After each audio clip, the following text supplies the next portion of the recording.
It's 7 a.m. from Fox 35. This is Good Day.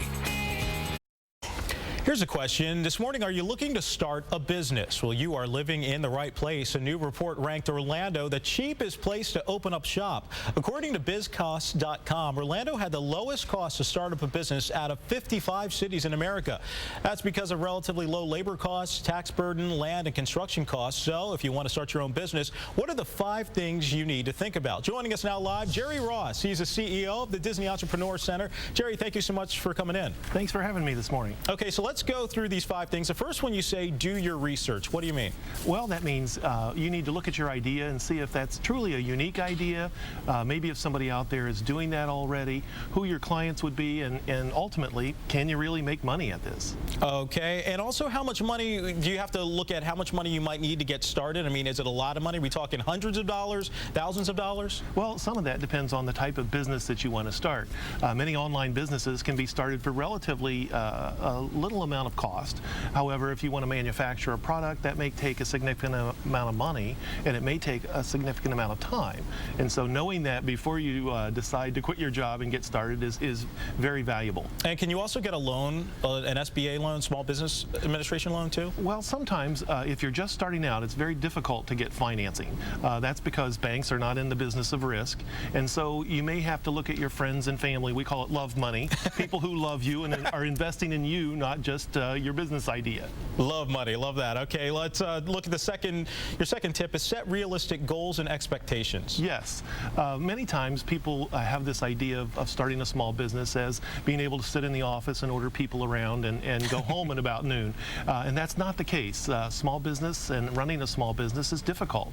And so sometimes it takes more than 40 hours a week, and it takes a little longer to make the money that you'd like to make. So you have to set realistic goals, not only about your thinking, your entrepreneurial thinking, because you're going to have to be doing it all, but also realistic goals about how long it's going to take you to be able to take money out of the business. You also say you have to have the support of your family. What do you mean in terms of time? In terms of time and moral support. Many times as a small business owner, you don't work just a 9 to 5. The phone rings at 6 o'clock. You may be there to answer it and after everyone's gone home. Also, the moral support, because running a small business is very difficult. And sometimes you need that cheerleader and champion that enables you to believe and remember why you really started the business in the first place. Number 3, you say create a plan. What do you mean by that? Oh, you've got to have a plan, because that's your way of saying, how do I measure success? What are the steps to doing this? But also, when you are successful, to say it wasn't a mistake. We had this planned all along.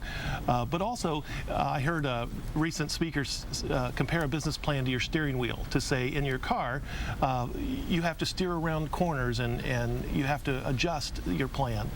That's the same thing with a business plan. Number 4, you say test your plan. That's right. If you have a chance to test your plan before you start, it's always good. And maybe that's on the internet, maybe that's as a small test market before you quit your job. Maybe it's a way to test it in the mall, in the public, before you actually launch the plan to say, is this really going to work the way I think? And number 5, you say engage in the e-center, your e-center. How much does it cost? Most of it is free coaching. Where you can come down and meet with a coach absolutely free. You talk about your plan or your idea.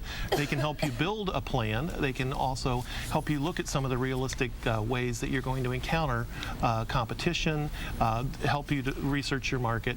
Most of the coaching is free. There's lots of low-cost business training and lots of ways to engage other entrepreneurs through the networking events. All right, well, sounds good. And you are downtown right by Lake Eola, right? That's right at 315 East Robinson, or on the web at www.disneyec.com. All right, we're going to put a link to all of your information on our website, myfoxorlando.com, if folks have more information. Thank you so much for coming in. Jerry Ross from the Disney Entrepreneur Center. We appreciate it. I'm sure you'll be getting a lot of calls from people who want to go from employee to employer. Great. We're here to help. Okay, thank you, Jerry. Still